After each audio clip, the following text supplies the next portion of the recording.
but you do not get the extra credits. All right, so law of demand. What you guys put? What is the law of demand? As the price of goods or the service decreases. Okay, decrease in price. Oh, this is my bad. I'm going to investigate. Decrease price. Decrease price. Increase demand. Increase, not demand, but quantity demanded. Ceteris paribus, very good. All right, so in shorthand notation, I would accept that. I saw most of you writing it out, but basically price goes down, quantity demanded goes up. Price goes up, quantity demanded goes down. Ceteris paribus, holding other things constant. Price is one of the most important variables that determine how much of a product you want to buy. There's other things that are important too, things like income, things like the price of related goods. Is it peanut butter and jelly or is it Coke and Pepsi? Preferences, expectations, the number of consumers. So there's a number of factors that play into your demand for goods and services. But price is the one we put the most focus on because it's kind of the great equalizer that tells us the trade-offs between things. So, nowadays, the price of a 2-liter of Mountain Dew is about $2, $2 per Mountain Dew. And we've been talking about shoes lately. What's a pair of Nikes going for? I know they can go for, let's go to the Air Jordan, the high level. What's a pair of, they're still around, I believe, the Air Jordans. Do I have any shoe collector people that turn and burn shoes? Seems like lately I've had a few. You do that? You used to do a little bit of it? So what's a pair of the old Air Jordans going for? Yeah, I know. Just give me an average price or a high price, the highest one you ever saw. I don't care. 30,000? Okay, let's not go that high. Although that might be kind of fun. I could go that high, but give me kind of give me something in the kind of the normal range. $400. So the price of the Air Jordan is $400 per Air Jordan. Now this is why price is important. Prices help us see the trade-offs between goods. And so we can measure a good in terms of the other by taking the relative price. If I take the price of the Air Jordan over the price of the Mountain Dew, and I use kind of my funky notation that I'm doing here, the price of the Air Jordan was $400 per Air Jordan over $2 per Mountain Dew. 400 divided by 2 is? 200. And then now we're going to use this math here. If I have a fraction in the denominator, what do I do to kind of marry it up with the numerator here? What do I do when I'm dividing by a fraction in the downstairs? Anybody remember? Math thing here. So if you've got a fraction downstairs and you want to kind of solve this, it's a fraction divided by a fraction. So if it was 16/4 divided by 4/8, how do I solve that? Come on, someone, don't be bashful. This is not a time to be bashful. I know some of you math people know this. What do I do to solve that problem? With the fraction in the denominator, yeah. What? Yeah, but tell me what I need to do with that fraction downstairs. How do I solve this? Outside to the outside, okay. So somebody else want to give me? Yeah, how do we simplify this? How do I make this, I got 16/4, I got a fraction down here. If I want to make it a multiplication problem, how do I do it? What do I do with this thing? Flip it and multiply it, right? So remember that? Now that I see a few smiles coming, oh yeah, I remember that teacher telling us to take the fraction in the denominator, multiply it times the numerator. So this is 8/4. 4 divided by 16, we can do some fractions. Let's see if you were right here. 16 divided by 4 is 4. 4's cancel, answer's 8. So that 2 is wrong, I guess, with what you had there. unless I screwed something up here. All right, I didn't mean to get sidetracked on that one. I was hoping that was a little bit easier problem, but we might use that. We don't use that very often, so don't freak out if you're totally blanking on this one. But here it's kind of nice. Check it out. Now let's do the same thing with our fractions here. Dollars per Air Jordan times Mountain Dew per dollar. Dollars cancel. How much did those Air Jordans actually cost me? What's your name again, Air Jordan guy? Nick? How much did that pair of Air Jordans actually cost me compared to Mountain Dew? 200 Mountain Dews. I just gave up 200 Mountain Dews to buy one pair of Air Jordans. You guys get me on that? So it's showing the trades, right? We're kind of back to Tom and Jen on the island of, hey, I'll give you some coconuts if you give me some fish. That's what we're doing with the price system. It's just kind of buried underneath the money. One economist said that, I think it was Milton Friedman, but I'm not sure, said that money is the veil of the economy. It kind of hides the real economy. The real economy is us trading Air Jordans for Mountain Dews. Because Mountain Dews bring me happiness, Air Jordans bring me happiness. Money, intrinsically, does nothing for me. I don't get any happiness out of this piece of paper in my wallet. I get happiness from the things this buys, right? And so I'm willing to make these trade-offs of different goods. And so the prices are the most important thing here because it reflects the trade-offs we're making every day with the choices we're making. If I buy some Air Jordans, I'm giving up Mountain Dew, or I'm giving up other things. Of course, we could have put anything on there, right? And so money helps facilitate that trade. Okay, questions or comments there? All right, so where we left off yesterday was with the law of, or with the supply elements. So I'm going to actually kind of fill that in and then backtrack on your notes a little bit. So 3 elements of supply. 3 elements of supply. Number 1 is the law and the shifters. Now that we have our Air Jordan, our Nike hat on, if there's an increase, if the price I think I can get for Nike's increases, then Nike's going to supply more of the good, right? They're going to supply more. So that's our law of supply. Then we did our producer surplus, I think is where we left off. Our producer surplus is kind of like a profit. Now, I want to put this note here. So it's kind of like profit, but different.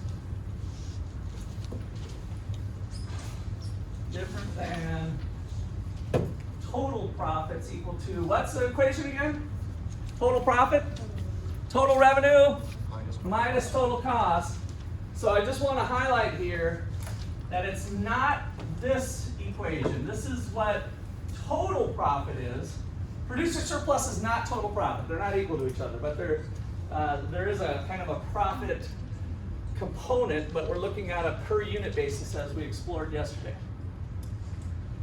All right, and then the final thing here, I think that's where we left off, is the elasticity of supply. What's the symbol you put for profit? Pi.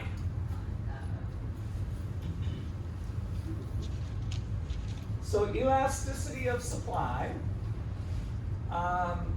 shows the responsiveness of quantity supplied to a given change in price.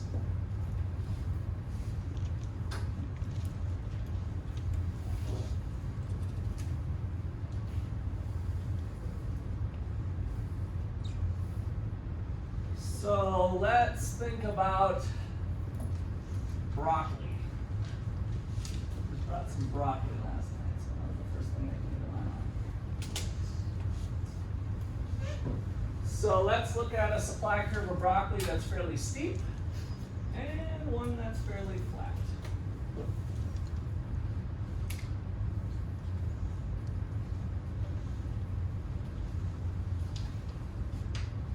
Let's think about our supply of broccoli by our local grocery store here, so Price Chopper in town.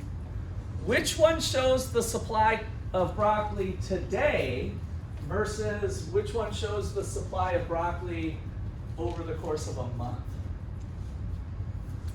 So which one's a month and which one's today, a day?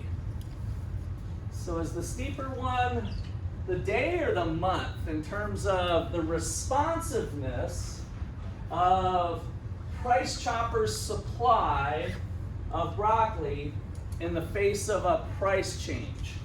So prices are going up, let's say whatever. They want to, there's a run on broccoli. Which one's the steep one?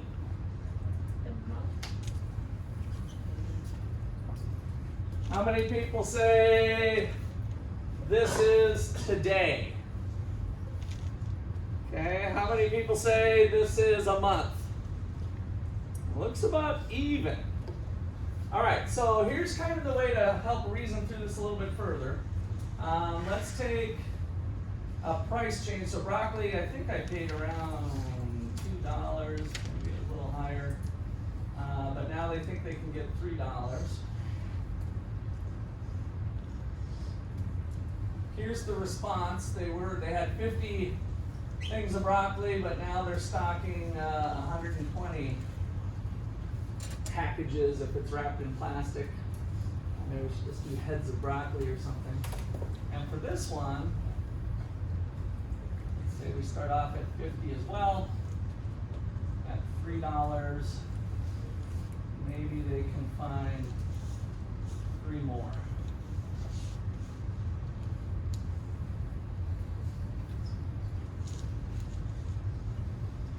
So, we open up our doors at 8 a.m. and at the same time some news comes out that broccoli saves lives. So broccoli on the shelves, our 50 units of broccoli runs out by noon.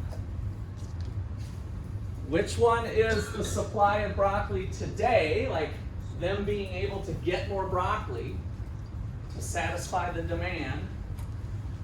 Which one is today and which one is 1 month? Can they do much today if they're out by noon with their broccoli suppliers? They don't make broccoli, right? Everybody's clear on that. The grocery store orders that stuff in. Are they able to pick up the phone and get 70 more heads of broccoli? No, right? So this one is today. They can't respond to the increase in demand very fast because of supply chain issues and other things, right? Their hands are a little bit tied. But if we give them more time, yeah, no problem. We can meet the demand. I can call my supplier. My supplier can usually get as much broccoli as I want in the course of a week. So a month, no problem. Like, I'm going to be able to choose the appropriate amount of broccoli I want to supply to the market if I have enough time to do it. So the length of time here of the period that we're looking at would make a difference. So this is the supply curve for the broccoli today, or 1 day, and this is the 1 month supply curve of broccoli. So, key point, the more time you allow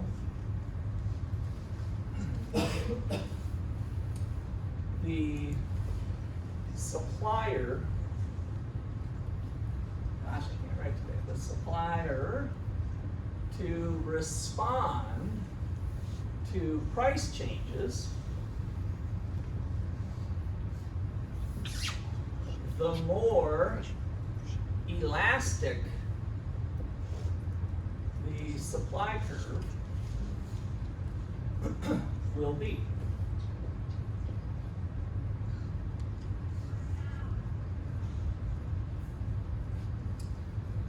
So again, with the elasticities, the flatter curve is more elastic, or sometimes we call it relatively elastic.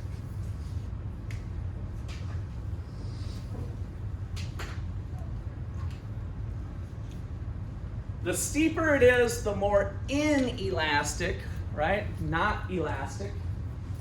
And then I have a little econ hack for you that actually works for demand and supply curves. Notice that the steeper and steeper the supply curve gets, the more and more it starts to look like an I for inelastic. So steep demand or supply curves, when they're really steep, they're inelastic. We'd say that the suppliers in this case are unresponsive to price changes. So inelastic, this is kind of the unresponsive.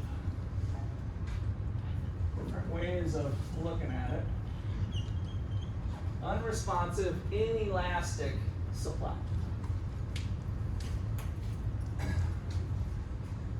All right, so questions or comments there? All right, so that wraps up the three elements of supply, and then kind of backpedaling to what we were doing yesterday. We'll probably get done to, or close to being done here with this chapter after we just kind of look at the impact of the elasticities. This is all chapter 3. So the impact of elasticities on, did I tell you guys that this was the most important chapter of the whole entire course? Yeah. Okay, good. Just wanted to make sure. This is the one. We spent a lot of time on it. I'm trying to bring all that stuff. You need to do your work, read your book, all that stuff, because this one is going to pay dividends. That's why this one's taking a little bit of time. All right, so impact of elasticity on consumer surplus and producer surplus. So now we'll kind of see a little bit of the interaction of everything, and it could be market price for that matter too. Maybe I'll do 2 panels. I did this before. So impact of elasticity on consumer producer surplus and changes in price and quantity. We'll hit you with 2 things here. So we'll start with consumer producer surplus. So upstairs here, just kind of draw what I call home base. I haven't introduced you to home base yet. But home base will get you easy points on your short answer in-class handwritten midterm. So memorize home base. Memorize home base. What's home base? Well, home base is the start of any problem for the most part. So what is the effects of an early frost in Florida? What is the effect of an increase in the steak prices on leather? What is the effect of the Ukraine war on weapons, right? So anything you do, they all have a starting place. We start somewhere, and that somewhere is what I call home base. The 2 lines cross somewhere, so there's some starting price, let's call it P1, some initial equilibrium price, and then there's some initial equilibrium quantity. So for any problem, that's home base. And now we just say that, oh, this is broccoli. Oh, this is weapons of mass destruction. Oh, this is leather. Oh, this is steaks, right? And we just put the label on it, but it starts somewhere. Okay, so consumer producer surplus area then, consumers are willing to pay, some of these consumers that are buying these, let's just call it 100 to keep some numbers easy, these 100 units, some people were willing to pay this, but they only paid this. Willing, actual paid the price. Willing, actual, willing, actual, willing, actual. So this was your consumer surplus area. It's the deals, right? Somebody got a deal by engaging in the market. And so we're adding up all of those deals, the high value customers and the lower value customers. The demand curve, the willingness to pay falls as we move to the right.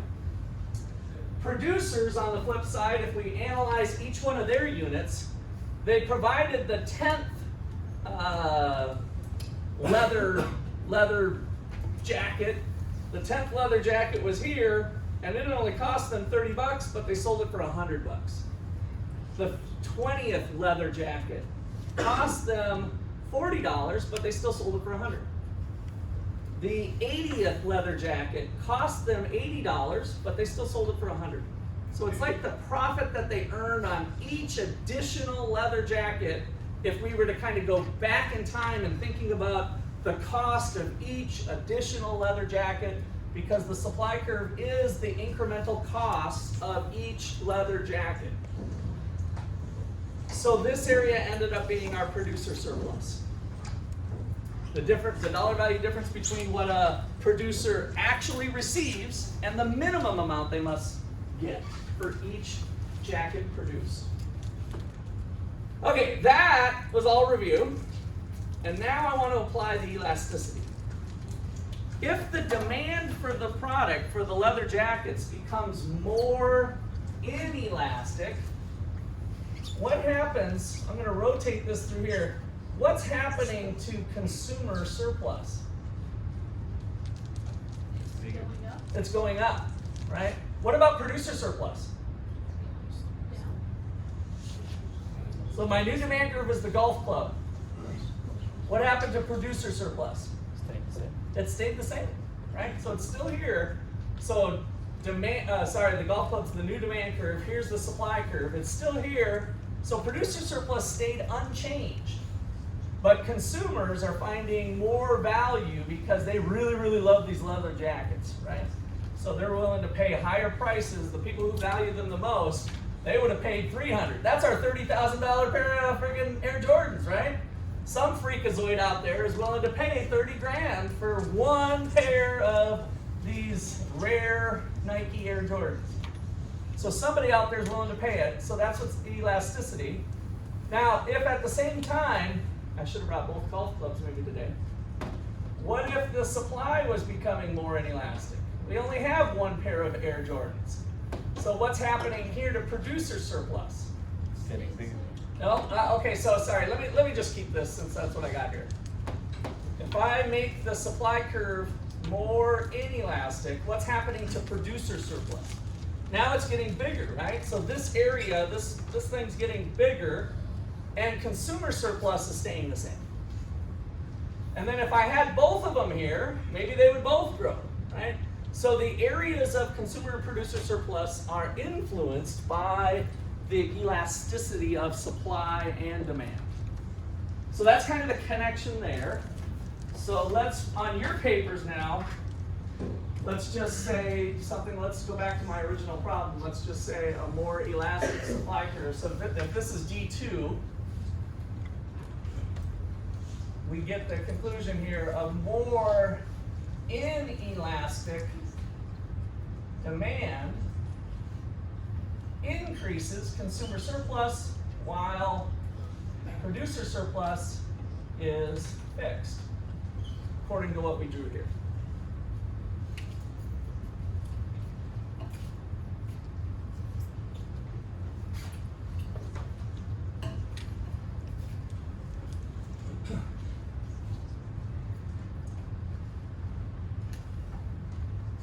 Okay, any questions on that part? So that was this, the impact of number one, consumer producer surplus on elasticity, sorry, impact of, this is one. And then number two is changes of price and quantity I want to do down here. So go ahead and draw home base. So sorry, I'm getting a little low, maybe I'll move over here. You guys can, of course, on your papers, be wherever you're at.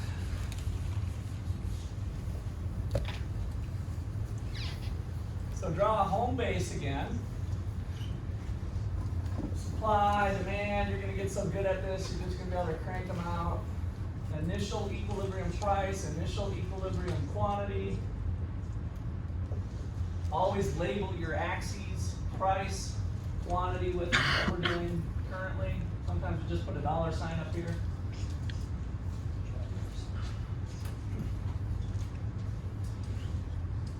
So now, what if demand is more inelastic and we change to the demand curve we've got there?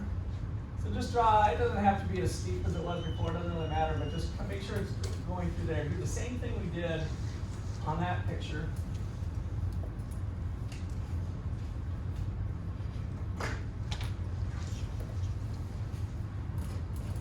And what I want to highlight with this is the differences it can make on changes in supply. So if there is an increase in wages, so wages are currently $10 an hour for that supply curve. So the law of supply, ceteris paribus, says this is the amount that will supply, holding wages constant at $10. Now wages go to $15. What happened to the supply curve? Does it shift to the right or to the left? So now at $15 wages, is this going to move this way? Or is it going to move this way? Right or left? Right. To the right? Because it wouldn't move up and down the thing, it's after the price moves. So just got to go back to your, you can memorize this stuff if you're good at memorizing, and I suggest that you have all the supply and demand shifters memorized. But otherwise, you can kind of fall back on the story. If the business has to pay higher wages, are they willing to supply more to the market now with higher wages or less? Less. It's more costly, right? So it's a shift to the left. I used to supply, at this price of leather jackets, I used to supply this many to the market, but now that wages are $15, I'm only going to supply this much. At this price of leather jackets, I used to supply this much to the market, but now I'm only going to supply this much. At this price, I used to supply this much, but now I'm only going to supply this much. At this price, I would have supplied this many leather jackets to the market, but now I'm only going to supply this much. So the shift of the supply curve at a $15 wage goes to S2. A shift to the left.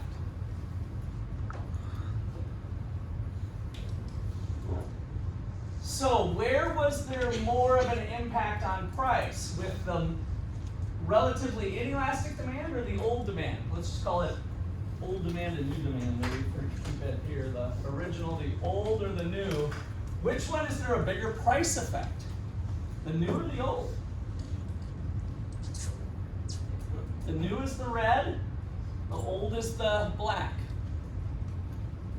So when the supply curve shifts to the left, when it's reduced, where is there a bigger price effect, with the new demand or the old demand? Where is there a bigger effect on the price? So the leather jackets we're selling for $100. Where is there a bigger effect, on the new demand or the old demand? Now this is kind of hypothetical, like if it wouldn't have changed. Which one shows a bigger effect, the red one or the black one? Black one? Black one? The red one. Okay, so why aren't you guys talking? Once I heard black one, then everybody's like, no! All right, so be brave here. That's not your phone, is it? Oh, good. Good. I'm glad to see that. So which one is it? Phone's off the desk. Turn them off, vibrate. We don't want your leg getting excited. So which one is it? Why the red? I saw a lot of people barking here once I heard black. What was it, the red? I saw some people in here. Yes, Tucker, right? All right, Tucker. Because why? Steeper. It's steeper. So all you're doing, I mean, this is really basic, is where do the two lines cross? All right, that's all I'm asking. And so here's the new supply curve. This demand curve shows price going up to here. Let's call it, let's just call it, I guess it's D2.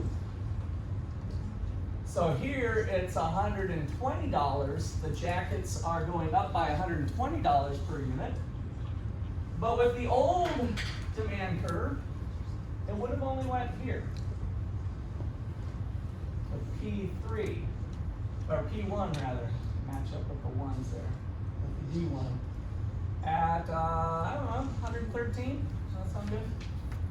Doesn't really matter what you put in there. The point is, the change in price was greater when the demand was more inelastic, when consumers were less responsive to price changes, right? They're less responsive to price changes. It kind of makes sense. So this is like gasoline or something that people are like, oh, whatever the price is, it is. It's leather jacket. I'm gonna buy it, right? Okay. Is there a specific name for that triangle or they cover that? No, No? not in this case. Okay. So the question was whether this little triangle here has any special significance, not in what we were just doing. Okay, anything else? All right, so let's put that conclusion so we got here. So under these circumstances, kind of the key point was a less elastic, I'm kind of trying to throw different words in your notes so that you guys get comfortable going back and forth. A less elastic, parentheses, that means more inelastic, or steeper, if we just go down to what it looks like, a steeper demand curve. So a less elastic demand leads to a greater change in price when supply shifts.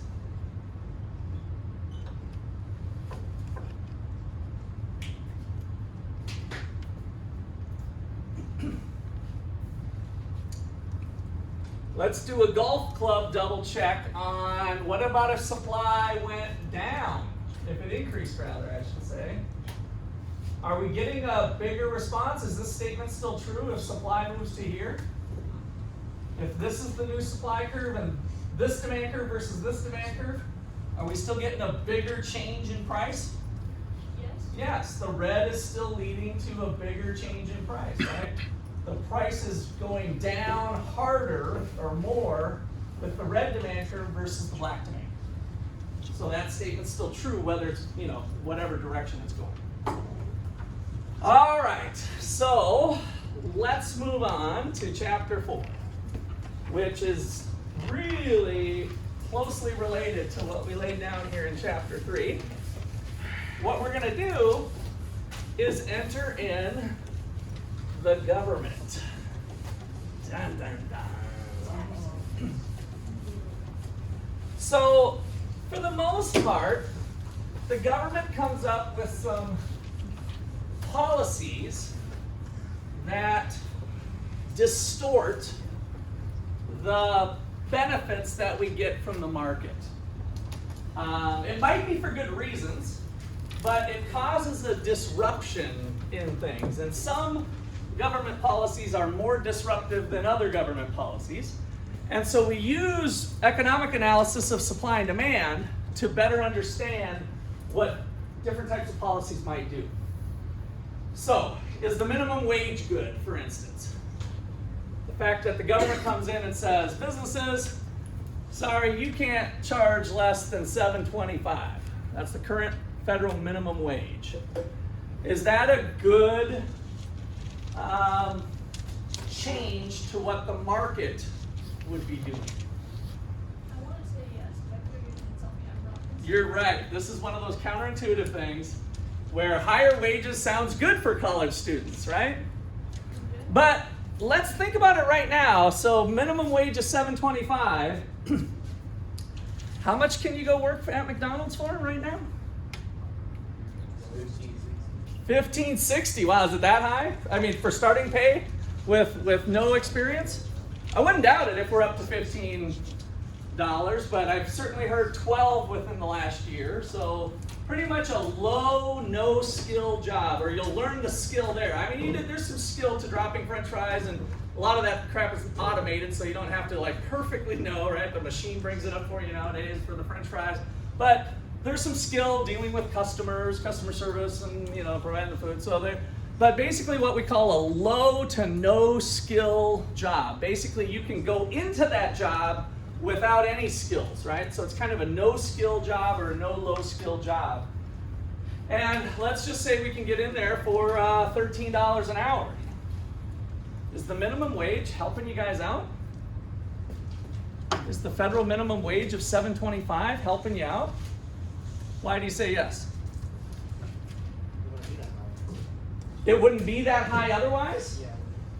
Daniel? It was social pressure put on the companies and a threat by the government to raise minimum wage, so they willingly did it. Do you think that's what it was? A social pressure or government threat that if they don't give at least $13, they'll do it. What was the wages 3 years ago? I know that's a long time, but even in your guys' time, you're back to high school. Wasn't it? How much could you go work for McDonald's at your local McDonald's or Dairy Queen or whatever? What were they paying back 3 years ago? Was it 13? No, yeah, I guess maybe think pre-COVID. COVID might have, everybody was fired basically at that point. $10? Does that sound fair? Yeah, probably $10. So, but still, $10 was greater than the minimum wage. So what caused the wage to go from 10 to 13 in basically 2 to 3 years? Was that the government? Was that social pressure? Or was it because they couldn't find anybody to frickin' work for them? What do you think it was? If you can't tell by my intonation of my voice. They couldn't find anybody to frickin' work for them. What do you have to do when you need 10 people at work, but you only got 6, and you've had a help wanted sign out front, and you've been blasting social media that you have a $10 wage, and you only continually have 6 people, and those people tend to turn over? What do you got to do with your wage? Increase it! That's the invisible hand, baby. That's not social pressure. That's not the government. That is the market speaking to McDonald's and to Dairy Queen and to Walmart that says, hey, if you want people to work for you, you got to raise the wage. You've got to raise your pay. You're facing a shortage, right? Remember the word shortage? We're going to see that pop up here. You've got a shortage of workers. You need to respond to that, raise your pay. You don't need Biden slapping the whip on you, changing the law and raising it. You got to raise it to make your business function. That's the free market. That is a voluntary exchange between people who want a job and people who need somebody for a job, right? It's a market transaction, and it's not working if the wage is too low, so wages go up, all by themselves. So it's like the square way, with the equilibrium. Yes, yeah, that's where, yeah, that's it, that's right. So government intervention in the market. So the first thing we're going to look at is price controls, a price floor. A price floor is a minimum price set by law. A minimum price set by law.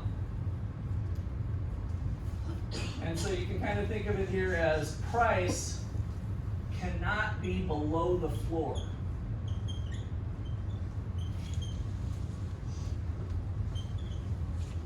So the floor is what's keeping me from falling, right? Gravity, we get into physics class, and so the floor creates a boundary for me. So the price, but this one's set by government. All right, so let's go back to home base, but let's look at the labor market since I opened my mouth on this one. I don't think I've ever started with it. It's in your chapter, but so this is the quantity of labor. And this is the demand for labor. I'm sorry, I put a L there. And then over here, the price of labor. So you can put price, but really it's the wage in this case, right? So, The price of labor is the wage. so like W. Yeah, W would be fine. So the supply, now what's different here that we got to remember is that the supply curve is U.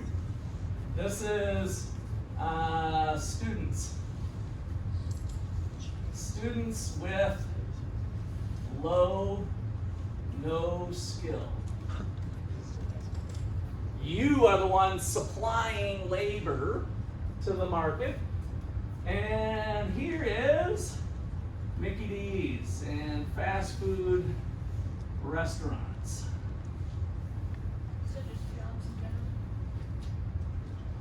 general. It's jobs that are low, no skill jobs. So maybe it's Walmart here, stocking shelves. So these are the businesses that want to buy your time. They don't want to buy you. We got rid of slavery a long time ago, but they would like to buy your time, right? So they're going to buy your time. Oh. And so here is where the free market, free of any government intervention, the free market would be clearing. Let's just call it W1 for now.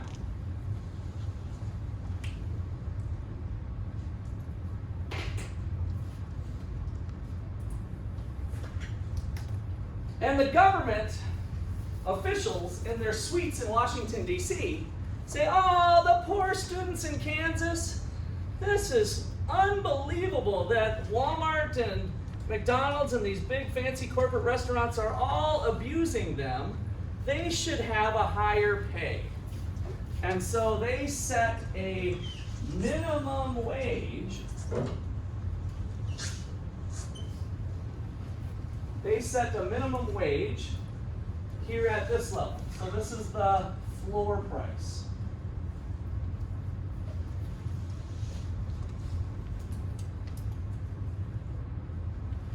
So at the original wages, prior to the government intervention, remember that we had a quantity of labor.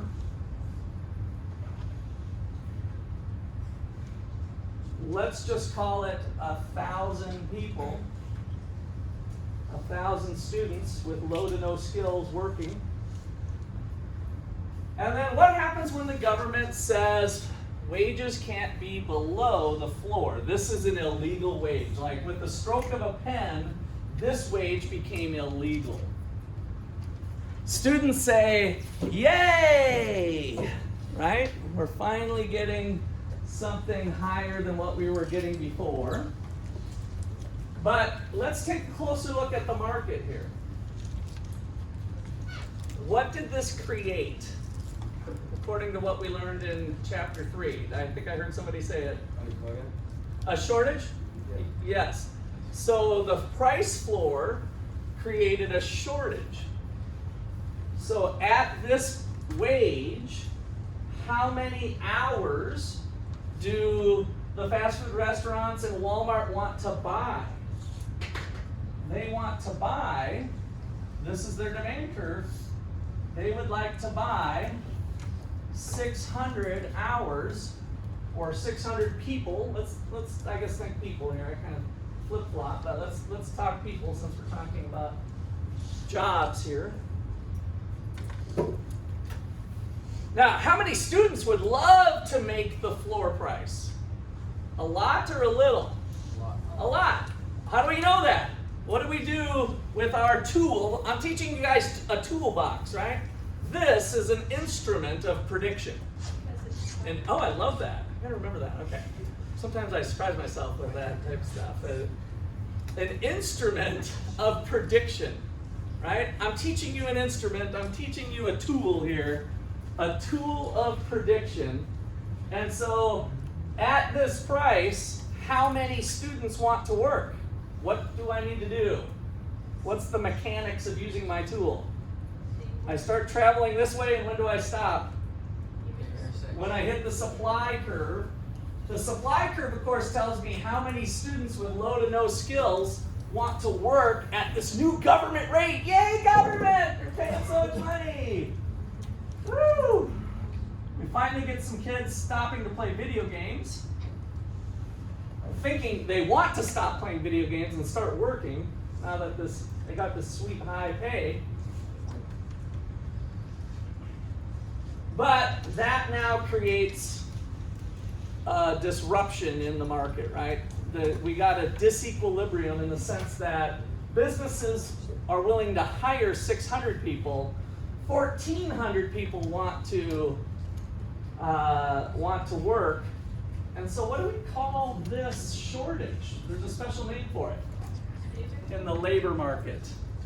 What do we call these 800 students?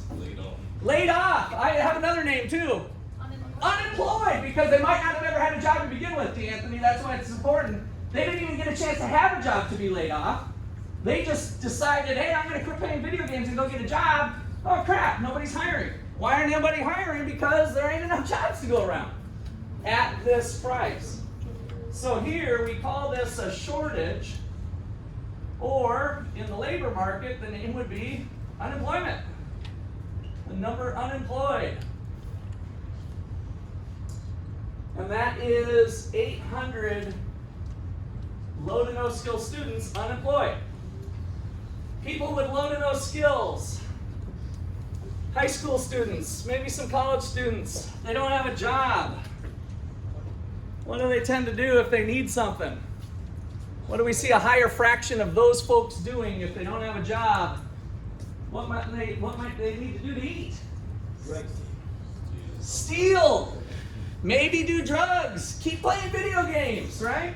So is this really a good thing for society to have the people who would be most influential at a young age to learn a work ethic, to show up on time, do a thing, get paid some work?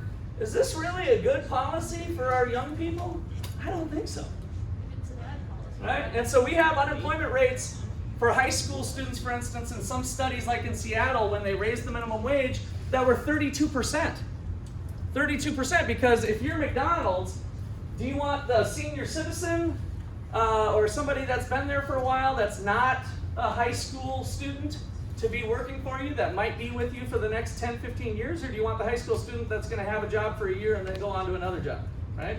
So actually the incentives would be to not hire the high school students, and that's exactly what the studies found, is that we're not going to be hiring those. The people who are going to be disproportionately unemployed are the people who I think would be great to have a job while they're in high school or early on. Okay, any questions or comments so far? Yeah, Daniel? Most people in these jobs aren't high school students, but Right, and this is probably part of the reason, right? well, no, the reason that exists is because most of them aren't in the job. Because why? Because most of them don't have skills to get a higher paying job, they must make a living off of that job. So minimum wage exists for those people. Yeah, but why don't they have that? Because You know, what are some other things going on? There might be multiple things, so, and we don't want to tackle all those things at one time, but as we move through the course, that's what we want to think about, is why do we have maybe a disproportionate amount of people with low to no skills? And why aren't there more jobs out there? So, there would be pressure for market forces in the face of a shortage. What happens to the price? What normally happens to the price with a shortage from chapter 3? it spikes. No. When there's a shortage, what would be the normal correction if it was a free market? It would go down, right? So in the face of a shortage, we're going to head towards X marks the spot, but we can't because of the price floor, right? Now, let's tell the real story here, which is going to get a little hard to show. But if this was now $7.25, which it is today, and this was $5 an hour, back in probably the early 80s, let's say, I think is when at some point we raised to $7.25. So let's just say that this was the story. The point is still there that if we are at $5 and we're putting high school students, are we denying high school students the right to work even if they want to work? If this is the case and we raise this and we have unemployed workers, Are we reducing the freedom of somebody who says, I would love to work for $5 an hour, I just want the experience, right? I'm a 15-year-old, I'm a 16-year-old, I'm sitting at home. Man, if I just could work and have 30 bucks in my pocket, that'd be awesome. I would love to go work for McDonald's for 3 hours a day and make 15 bucks. They don't have that opportunity, right? So we're taking away some opportunities of people who would choose to want to work at 5. Would they want to be paid more? Of course, we're not denying that. Everybody wants to be paid more, right? But we're denying that opportunity with that policy. So over time, what's happened, and now I'm going to run out of space. I don't know what your papers are going to look like, but the economy grows and the demand for workers grows. And so we reach a point where the market wage is now equal to the minimum. And the supply of these low, no skill people starts to change, and we end up at some sort of new equilibrium point that now is at $13 an hour, right, in Ottawa, Kansas today. And so now, at $13 an hour, again, this isn't exactly the proportion here, but the minimum wage is irrelevant. There's no actual bearing on the minimum wage. So in terms of the minimum wage helps put social pressure or government threat or something, that's really just going to have a market clearing. Because of competition, there's lots of places that want that low, no skill worker, and if they need the workers like I was portraying, they're just going to raise their rate and they're going to say, gosh, I'm only making $11 at McDonald's, Burger King's advertising for $13. I'm going to walk across the street and work at Burger King. When Burger King's now having a good labor force at 13, what does that force McDonald's to do? Up there. They have to up theirs, right? And so now we're back to the competitive forces that are bringing us to this $13 pay closer to where we're at today and making the minimum wage a policy that's really ineffective. So let me write that down and then I'll take some questions here. So note, if the market equilibrium price, I'll put parentheses for wage in this case, is greater than the floor, the price floor is an ineffective policy.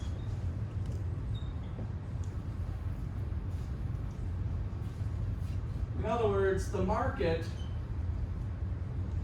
is providing a wage higher than the minimum.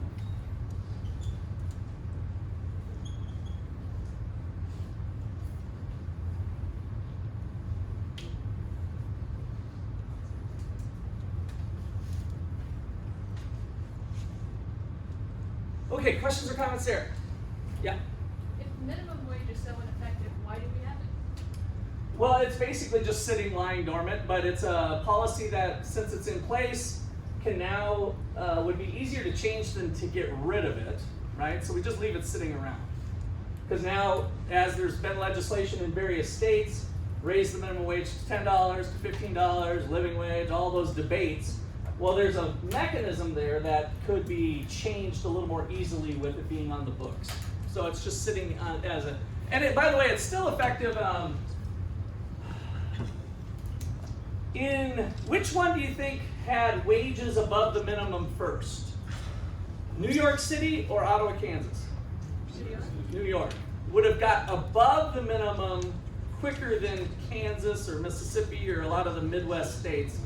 So remember, this is a federal minimum wage that's laying across the nation, and so it was still effective. In other words, wages would have been lower than $7.25. So a lot of places, let's say in the Midwest, stayed at $7.25, while New York and LA started bumping up over the minimum wage. Right? So when we think about the landscape of this particular law, anyway, being a federal law, different places would have made it ineffective at different times. Yeah, Daniel? We have minimum wage because of the racist history. We wouldn't pay the newly released slaves, so the government made a minimum wage to ensure they got paid. Yeah, there is an interesting history on that. I would encourage you to read Black Liberation Through the Marketplace. We had that speaker come in. Did you see her last spring? Were you here, or are you a new freshman?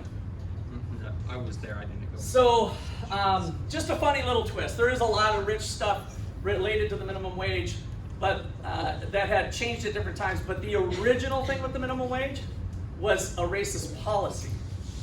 I'm gonna raise the pay. Let me use this diagram to show you what happened with our original racist policy with government.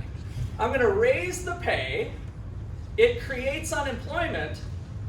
Who are the racist employers employing now, whites or blacks? Whites. Who's unemployed? Blacks. That's the short of the story of the initial policy with minimum wage was a racist policy to begin with, which is kind of an interesting thing. And then it changed over time with different intentions, and that's part of what economics brings to the table, is that we might have lots of good intentions with changing the world. Economics gives us a set of tools to say, is it reasonable that those things are going to come to be, right? And so we're thinking about this in not a normative sense, which was in chapter 1, of what we think the world should look like. We should not have racism, for instance. And we look at what the actual consequences would be if we implement a policy to try to reduce racism. Will we actually get that outcome? And that's a lot of times is different. And so that's part of what we're learning this toolbox, is that we can now kind of bring something new to the disagreement, argument, or the issue of various things through the lens of our toolbox to see if we're going to have these good intentions are going to have the good outcomes that we'd like them to have. Okay, so price ceiling is the other side. Number 2, a price ceiling.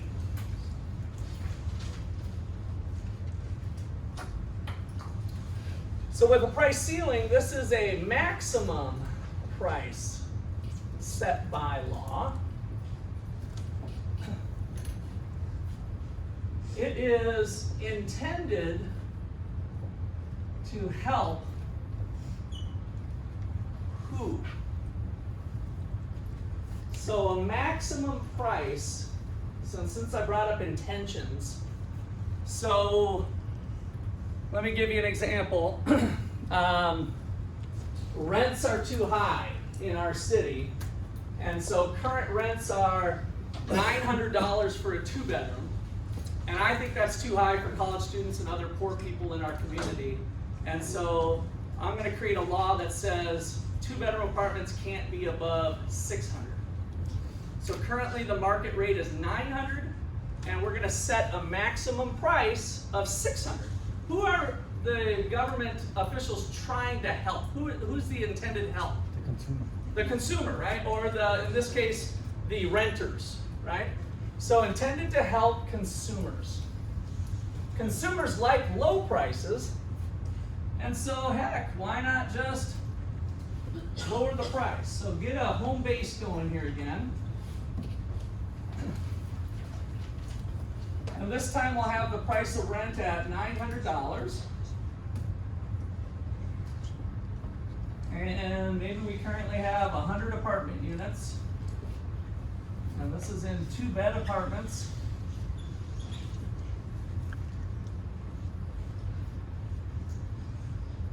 The government comes in and says, oh, I think $900 is too high. Let's help out the poor college students, and have a ceiling price of $600.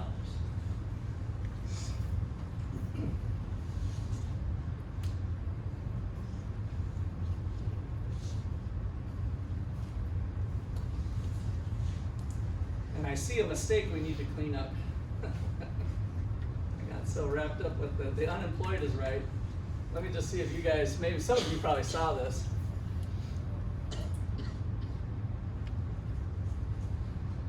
This is like excess workers, right? Excess supply. Yes. So what do we call an excess supply? A surplus. So everybody get their little erasers or pens or something. We can keep the S, but change that to a surplus. A surplus of workers is the unemployed. It's the unemployed still works, and the rest of the whole story works. But I apologize. Shortage belongs here. Because as I wrote that, I've started to look at, So what's the problem then when we have this policy of a price ceiling at 600? The quantity demanded, the number of apartments that people want to rent, is 120 apartments. That is the quantity demanded at the ceiling price.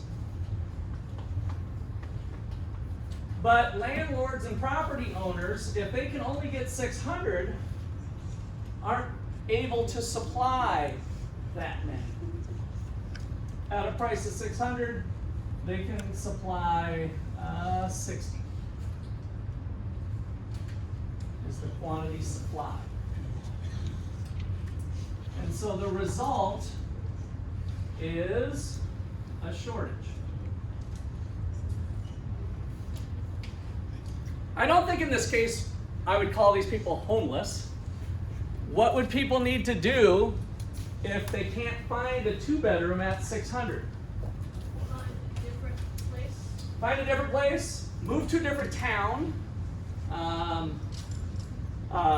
live with their parents, right? Pile into a 1-bedroom. So we'd rather each have our own room, but hey, we got a bunk bed, we'll get a 1-bedroom instead of a 2-bedroom, right? So, we'd end up having some sort of adjustment, but here we'd have a shortage of 2-bedroom apartments. In the face of a shortage in a free market, what would happen to the price? It would go up normally, but it can't by law. And so this policy ends up creating a long-term or persistent shortage. So the key is that the price ceiling creates a persistent shortage. In a free market, that would disappear, but now we're going to have a shortage of housing in our town or in our community or whatever. There's not going to be much incentive for a new apartment developer to come to town when they can only get 600, right? It doesn't make sense to them to bring a new place and take the risk on of developing an apartment building with the 600. So we're going to have this persistent shortage of housing. Okay, questions or comments there on ceiling? So another kind of famous case with this that I'll just kind of tell, because I think it's interesting, is protecting the farmers. So historically, we've got we got to protect the family farm, right? And so you might even hear rhetoric from politicians today talking about farming and we're protecting our food supply and stuff like that. And so let's say that the market price of corn was $5. And I'm sorry, I'm back. I can't believe I flipped around over here. We're back on this story with the farmers. So the market price is $5, and the government says, hey farmers, we're going to give you $7.25 a bushel, right? So they created a price floor on corn. So I'm just using this graphically here to kind of get you going. It creates a surplus of corn. And so the politicians are like, oh, sorry, we didn't mean for you to be hanging on to a bunch of corn that you were going to have for $7.25. My bad. To make this up to you, we'll buy it from you, we being the government. We'll buy it from you for $7.25. The farmer says, fine, I don't care who buys my corn. I'm just trying to sell it for $7.25. All right? You told me the price was going to be $7.25, and so I'll sell it to you. So the government buys it. What does the government do with all this corn? Put it in storage. They put it in storage. So yeah, they put it in big grain bins and corn storage facilities. And then they said, oh, we'll worry about that, next season.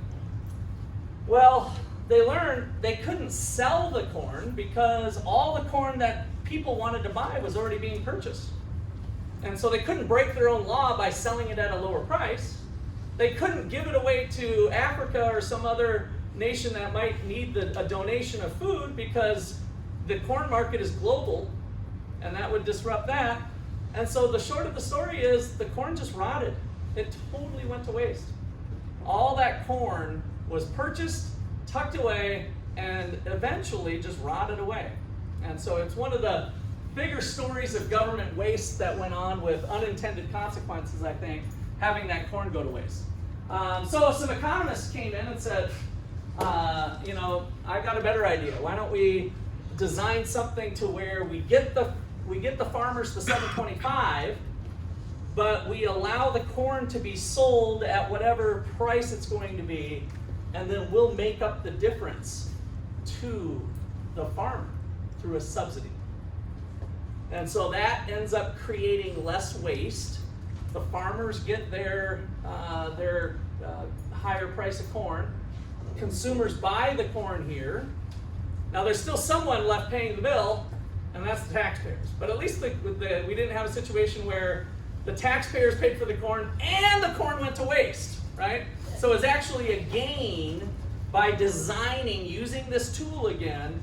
We created less government waste by revamping that tool and letting the corn sell at the market price, and then replacing the original policy of trying to help the farmers at 725 with this what's called a voucher program.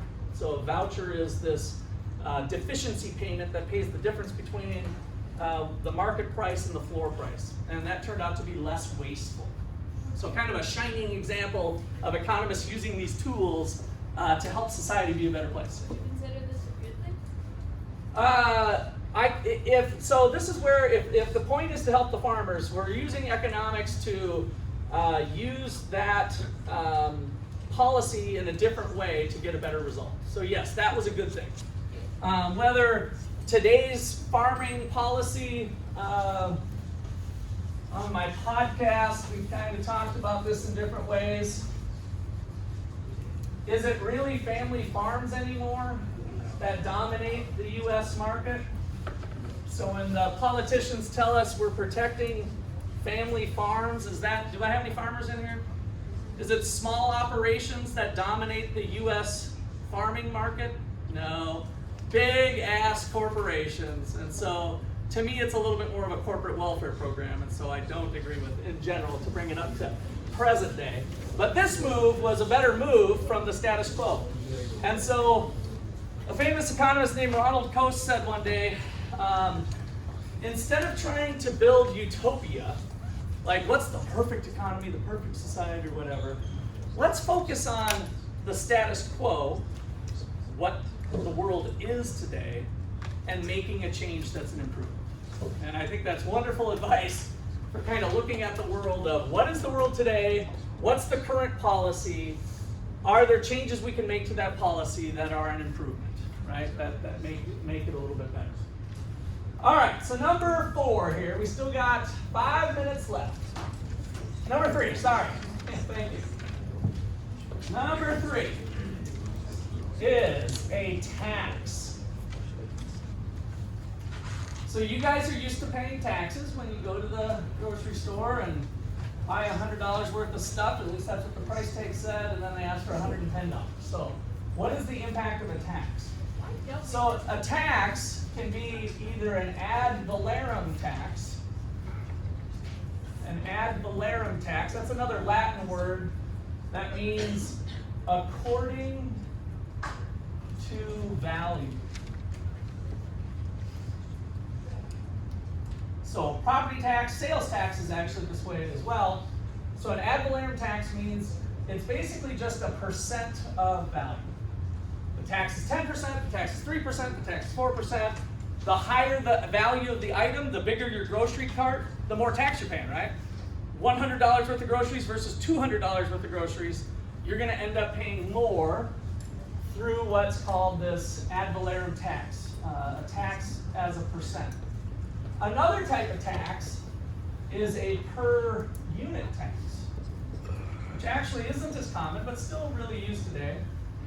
A per unit tax is a kind of a flat amount per unit sold.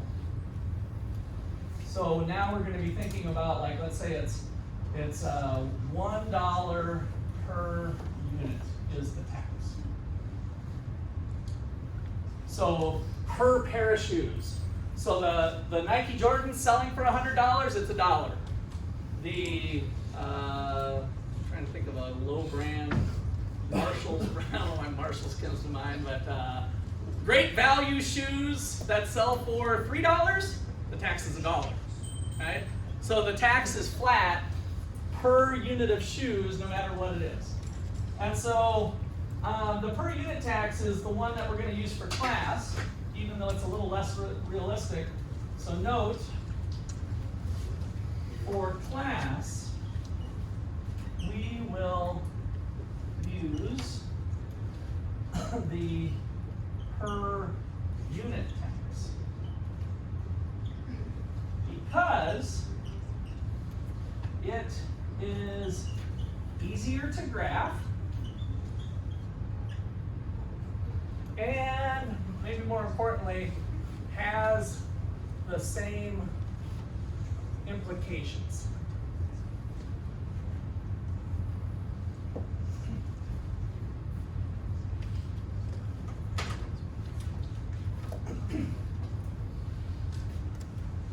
All right, so now draw home base again.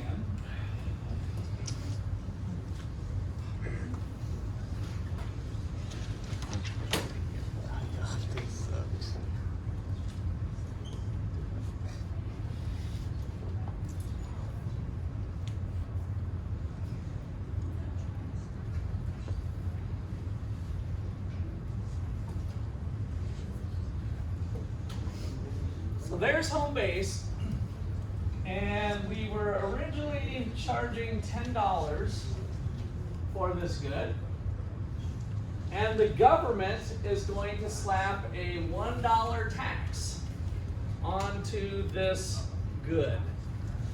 What is the price the seller's going to sell it for now that there's a tax of $1? $1 more, right? So we're going to add $1. So we were selling 100 units, and we're going to add $1 vertical shift up, and that is $11. Don't put a price there, just put 11. If I would have sold 50 shoes, I would add $1. If I sold 10 shoes, I'd add $1. I'd add $1. So we're really shifting up the supply curve. This is a little different. Instead of shifting